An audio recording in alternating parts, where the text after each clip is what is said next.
So imagine everyone in this world was infected, and everyone in this world is going to die because of this infection that they've got. So what do you do when someone has an infection? You have to look for a cure.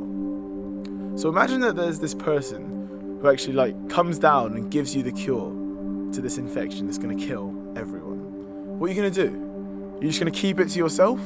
Or everyone and anyone that you see, are you just going to tell them to give them life? You're going to keep them alive?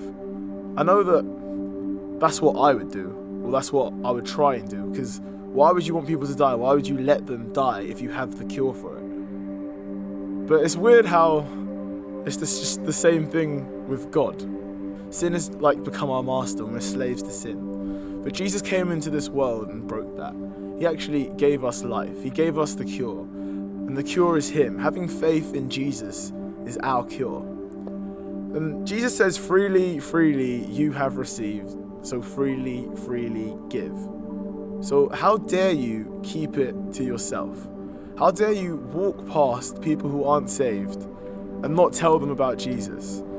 So yeah, the first thing that Jesus actually tells us after He dies is, go and tell people about me.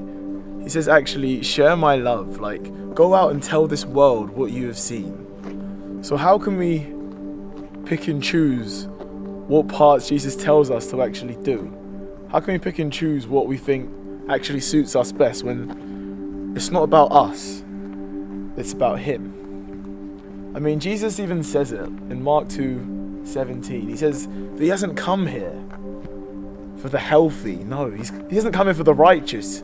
He's come here for the sick. So how dare we not do the same? How dare we not follow His principles? How dare we not live out the way we ought to?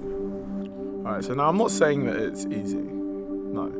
Jesus doesn't promise it's going to be easy. But that's why He's given us the Holy Spirit. And He gave us the Holy Spirit, and He actually said about the Holy Spirit that it will be better for us to have this Spirit than for Him to actually be here with us. And He says that the same power that raised Jesus from the dead actually lives within us. So why are we so afraid? Why are we afraid of just putting our trust in God? If you just say to God, you just kneel down, you just surrender to Him and say, God, use me, then He will. And the thing that you've got to remember is the fact that, in the Bible, the scripture that I love, and it says that in my weakness, God's power is actually made perfect.